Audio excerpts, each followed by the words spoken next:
A lot of how we compose and produce our music is actually just jamming and improvising and feeding off of each other's energy. When we go into the recording studio to work on our album, we're tracking with the gloves. It's not just something that we put on when we perform. It's like, hey, we gotta make a song, let's record the parts, and let's put that human expression into it and ship that out to you guys.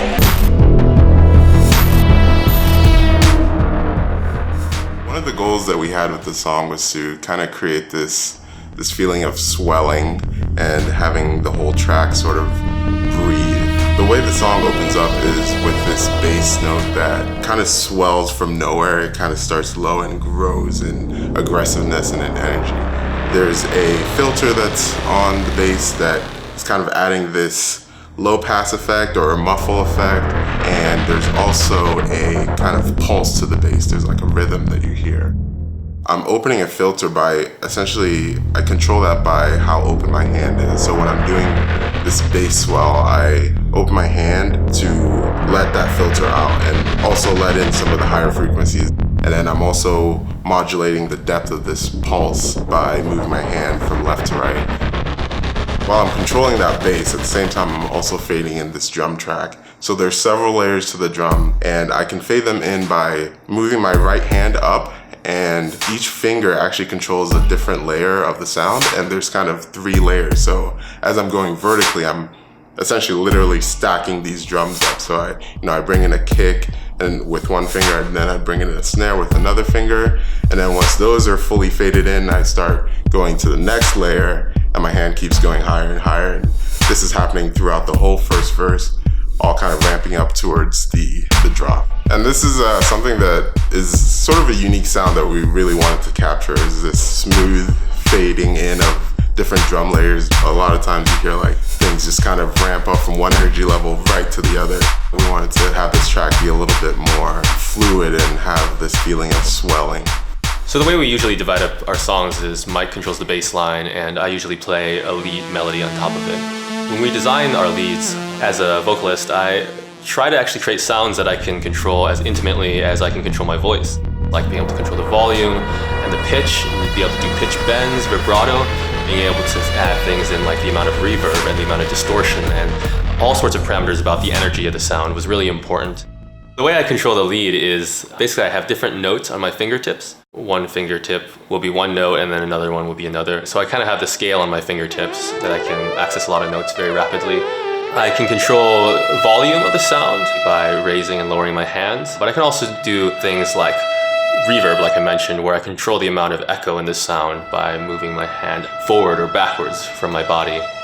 I actually have continuous control of pitch with this lead, so while I have the note on my fingertips, I actually control the pitch bend away from that note with the way that I orient my hands. So I can actually pitch down and pitch up. This allows me to do some really cool things. Like at the beginning of this video, what I do is I start from this really quiet sound and then I kind of pitch up. So a lot of things are happening at the same time.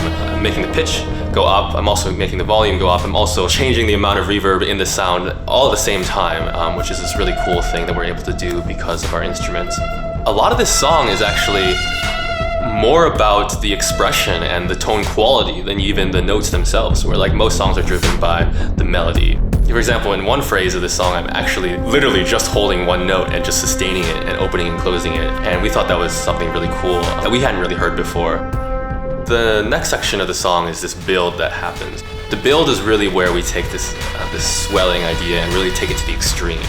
We kind of had this idea of building it all the way to the point where it just turns into this super noisy like wall of sound. And as far as the composition of this build, there's a lot of things that we do to add tension. As this whole build is happening, there's more drums that are coming in. I'm layering in extra layers, and there's this kick that comes in that's kind of like a house music rhythm where it's like just a kick on every quarter note. The bass is kind of doing some interesting things where we go from an E to an F, which is a note that's not in the E minor scale, this kind of dissonant second interval, and it creates a cool texture. Really the key to this build and the coolest part is actually just like the very end of it, where I'm doing this really long pitch bend, basically from just below the tonic. And then we have this effect that we kind of call the big bang, and that actually brings in a bunch of different effects. So it brings in things like an amp, a filter delay, a hyper and a dimension, and also a filter on top of that. We thought it just like literally just destroys the entire track and turns it into like white noise. And I bring that in by kind of just shifting the difference in the depth between my hands. And the cool thing about the Big Bang is it sounds like you actually took that original sound and you somehow like spread it across the entire frequency spectrum. So we have this really flowing verse, and we really wanted to create a lot of contrast between the verse and the chorus. So when the drop hits, it changes completely from this flowy, swelling thing into this very staccato, sharp, choppy thing, where basically I'm just triggering a bunch of samples, and while Mike's playing the same instrument during this section, I'm actually playing a different instrument. And that's kind of an important concept to the way that we've designed our control scheme and the way that our gloves control music, is that we actually are able to have different instruments, different virtual instruments, and for us it's very similar to somebody who plays like a violin and a guitar. It's like you have a guitar and then you can put that down and pick up a violin. It's the same thing for us when we switch instruments. It's like the space around us changes. When we switch to the drop, you have this drum loop that has some funky hi-hat patterns to it, and it's layered with a sub as well, and that's kind of the foundation that the whole drop is based on. And then to kind of make the chorus a little bit more full, we also added these arps, as well as this kind of sound that we've nicknamed a wolf sound, because it's like a vocal hit that has this pitch slide in it. So it basically sounds like a wolf. Yeah, like a pitch bended up sound. In the second verse, we wanted to have a verse that had a little bit more energy, given that we've basically built up all this energy in the song with the first build and with the drop. We bring in a different drum pattern than we had in the first verse. Where in the first verse, the drums are very straight. This, you have a little bit more syncopation and you have some interesting kick patterns happening. And the bass isn't just modulating a single note, the bass plays a certain chord progression. I kind of reflect that in the melody. The melody's a little bit more catchy, more interesting. There's still a lot of modulation with the lead, but the second verse is probably more about the notes actually than the modulation. I have a pentatonic scale on my fingers, and that's kind of how I discovered some of these melodies, is really just going down and up the scale, and a lot of these melodies are literally just a descending pentatonic scale for like 4 notes, and we switch between what note we start on. What we really want people to understand is that the gloves are our musical tools. We really built and created our own tools that really allowed us to dig deep into controlling these electronic sounds. The gloves are really integral to not just how we perform the music, but how we compose the music. In the song Awakening, there is literally nothing that we're not controlling. Every single element, down to the notes, down to triggering the drum loops, down to playing the arps and the chords and the modulations, is all being done in real time through our motions and gestures.